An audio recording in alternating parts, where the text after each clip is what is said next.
Okay, so the last video we left off what I would have called the primary work of creating the ring, where we're going to do a Boolean intersection between the surface modeling we did and the extrusion of the curves.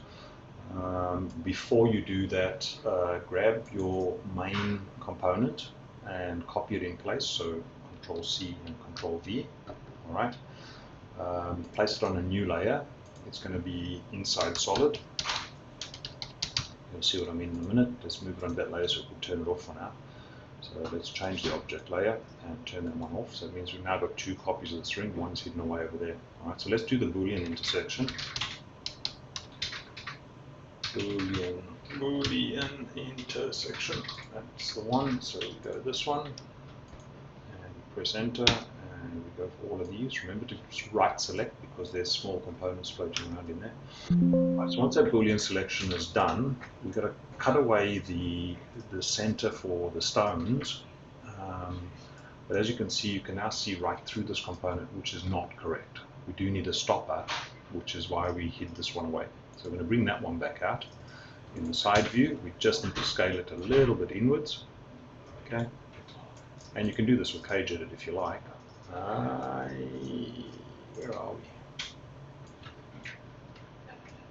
Okay, so you can bring it in with just with a simple scale, like I'm doing now. If you need to Cage Edit a little bit to give you, I don't know, some better depth or less better depth, up to you however you want to work that. The idea over here is it's what's going to give you this shape. Once we start smoothing this in Blender, we need some kind of background over there. Right? Don't make it too big because otherwise you don't get that nice blended look about it. All right. So these two have got a Boolean union together. We can do that in Blender because Rhino is going to have a hard time with that. All right. If we show our primary curves again, you'll also understand what this cutter is about now, because we do want to cut. We do need this to be see-through, so we're going to extrude that again. All right. And we can make this just a little bit wider than that one. All right. So that we can do a cut, and then the final thing we need is the actual cutters, the cutters for the stones. So I'm going to turn the gems on, and we have a circle around this one, which is going to become a cutter. All right, so make it a little bit smaller than it needs to be. So I'm going to go with circle from 0 and bring it in, I don't know, like yay big. All right, let's bring it up, far up above the ring, copy it in place, bring one down, and again, and again. Okay, so these bottom two here, we're going to scale them inwards from the top view, like that. And everyone's going, aha, we know what you're doing, you're building cutter by hand. That's because I'm not interested in starting matrix right now. And then just loft between them to create your cutter.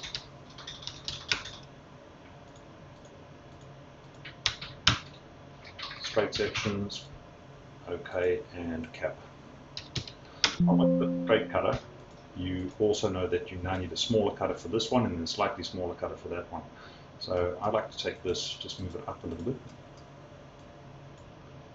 Let's grab all those curves and delete them. We're not going to need them anymore, they're just sacrificial. Alright, so I'm going to take this cutter, I'm going to scale it a little bit smaller to 5 and a little bit smaller to there. We can scale it in place a little bit later. So Control C and Control V, and the new one we're going to scale smaller. And actually, let's go a little bit bigger than that. And then the same thing, Control C and Control V, and scale the next one a little bit smaller. Right, so what that allows us to do is bring the first one down to the right height for the gem. So the cut's going to be about there. We'll bring the next biggest one down again to there. We're going to rotate it around 0, just so that it aligns with the second gem, which is about there. And the size looks about right. If the size wasn't right, this would be the time to scale it. Right, so just move it up, make it there. I think this could probably be scaled a little bit bigger, like about there, what I said. All right, so those of you with matrix, just use your matrix to do this step. Don't do it awkwardly like me. Bring the last one down, and remember to rotate it to give you more or less correct rotation. I think that this needs to go bigger. I think its cutter is going to have to be a lot bigger, so I'm going to scale this up before we do that. and bring it down and rotate it.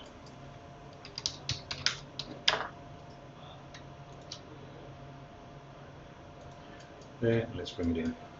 All right. Let's go a little smaller, made it too big. And bring it there. Okay, so that I think is about right. We need these two mirrored to the other side.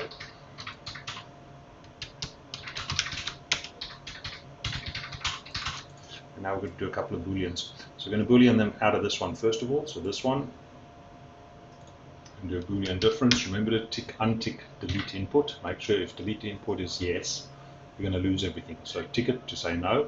Okay. And then oops, boolean difference with you and you and you and you and you. Ah, clicked the wrong ones. My bad. Okay, so you. Boolean difference, so pick them slowly so you don't pick the wrong thing like what I just did.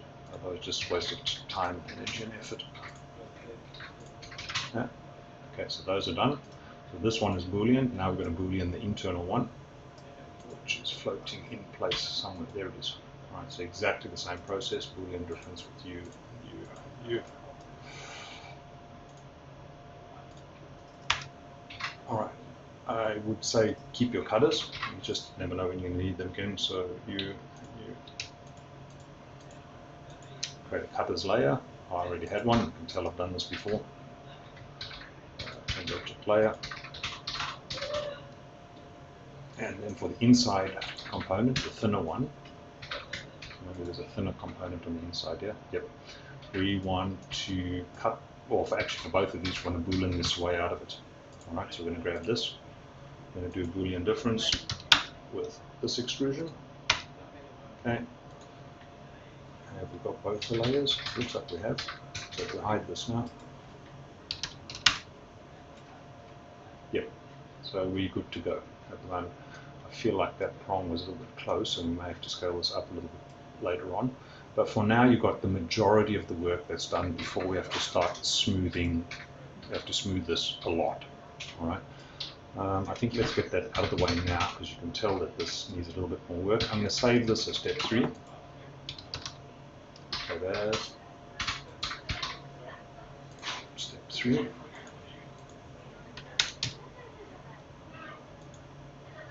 Okay, then we're going to start exporting, and we're going to go to Blender. So this over here, you can tell for sure I've got to go a bit bigger there. Otherwise, we have a problem. I think that's okay. Yeah, I think that'll be right. Okay, just hold a second. Alright, so we've saved that, and I think I'm going to end this video here and call the next one the Blender component step 5.